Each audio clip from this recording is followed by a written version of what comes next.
How you doing, y'all? What's up, world, America? Everything going good? Hope you're having a blessed day. So, today the topic of the matter is the Bible fact or fiction? All right. So, as we go inside the topic, first I want everybody to think about everything goes hand in hand. All right. So, before we get to the Bible, I want y'all to think about the earth and the world that we're living in. All right.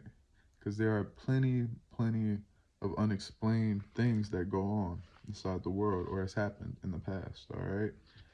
And there's plenty of different tales, you say myths, p- studies, and things that people have written down upon what they've experienced upon this time upon the earth, all right?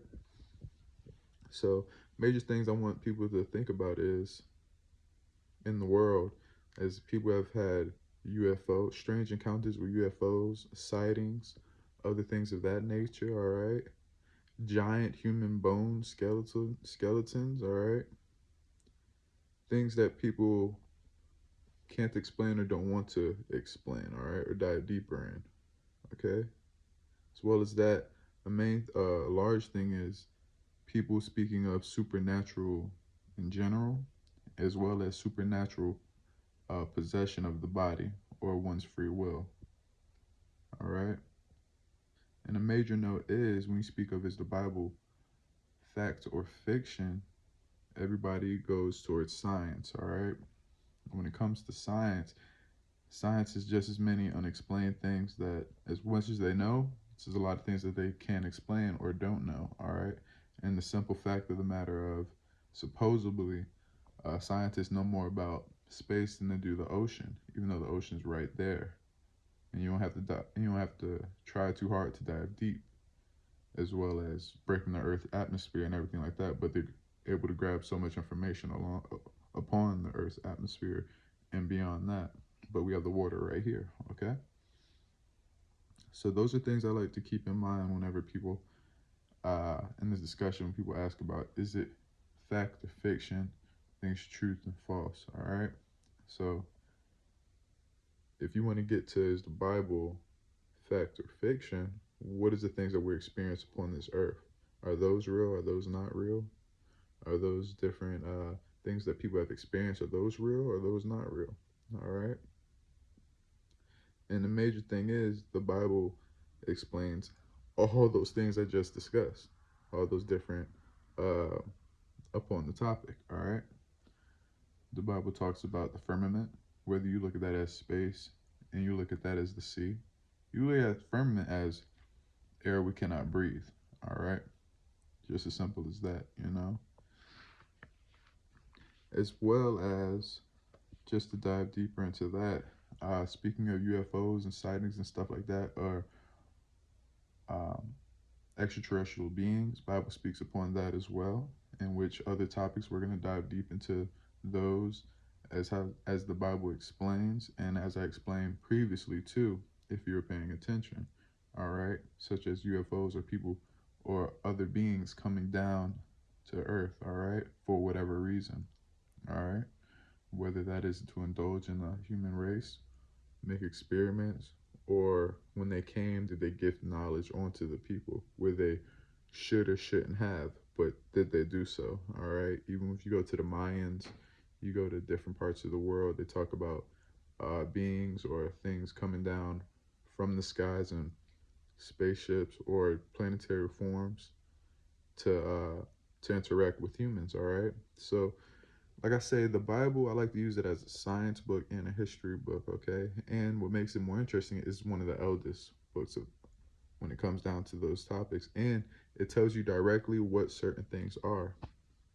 Extraterrestrials, people call them Anunnaki. Uh, the other ones, I call them fallen angels.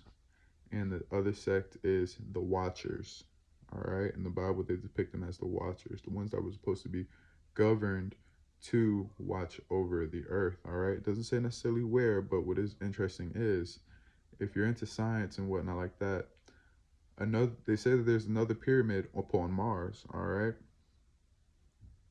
which isn't too far away from the earth. It is, but You know, you can say it is or it isn't, okay? But it's interesting to note that. So,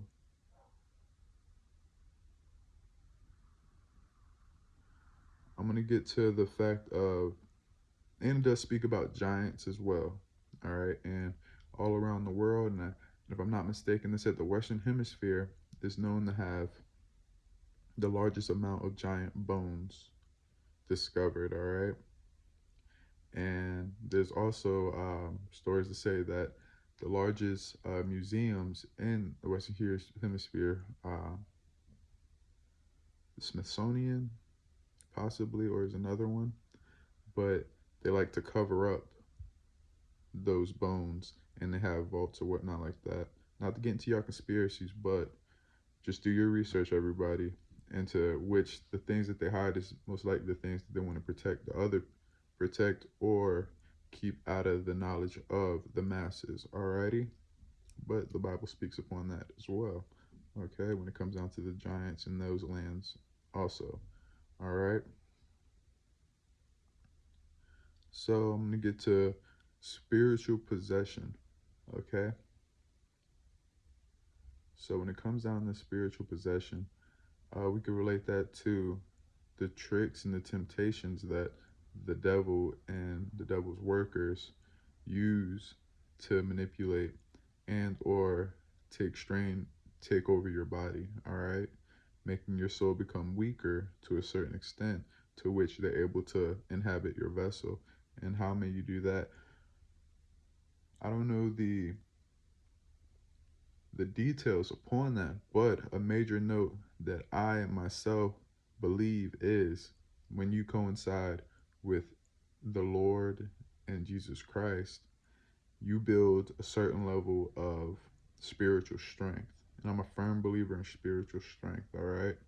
Whether you pray, whether you dive into the Bible and everything else like that, that protection, that holy protection, you get to cover your body from the wickedness out here in the world. And well as that, the devil moves in multiple different ways because it was a heavenly being, all right? So it doesn't have to interact with you specifically from your face. It can go through your ears, vibrations, musical notes, all the above, all right? So if you don't have a certain level of spiritual strength, then your body is weakened or accessible to those certain figures to go in and tempt your mind or lead you astray. All right. So that's why I'm a firm believer of keeping your obtaining and maintaining your spiritual strength via the Lord and His Son Jesus Christ. All right. So, so in details of that is you hear stories, you hear these movies where a person becomes under that spiritual possession, all right, whether it's due to having uh weak a weak spirit or not a relationship with the Lord. And I do believe the Lord is the only one that's going to be able to protect you or keep those away from you because that's what they fear, all right?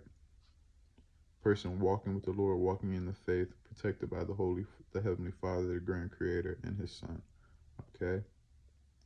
And when I speak of His Son, when I speak of the Father as uh, the Father. All right.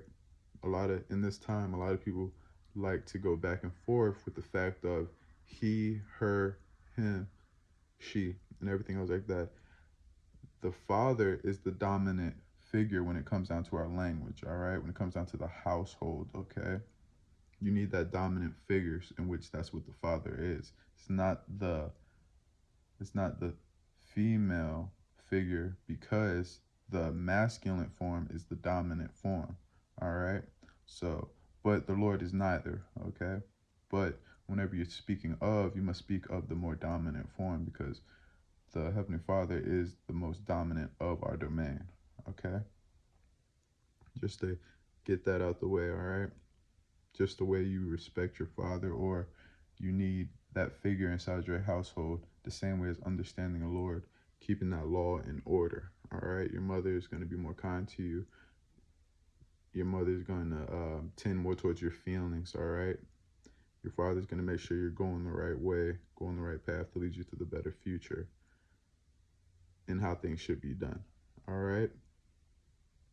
Not putting in people's personal experience and stuff, but the way things are structured and how they should be. All right, guys? So that's just to wrap up everything right there when it comes down to the Bible being fact or fiction. The main thing about that is you research the things that have been upon this earth, other people have experienced and whatnot like that. When you go to the Bible speaks on all those things. So whether it's fact or fiction, what you need to think about is the world you're living in fact or fiction? Are those things real? The things that they're telling you and not telling you, are those real or not? Alrighty. So that's gonna presume our topic of today. All right. Hope everybody has a blessed day. Um, Keep on pushing, and as well as that, may God lead your compass, lead your ship. Alrighty. And we're out. Who you with? God bless.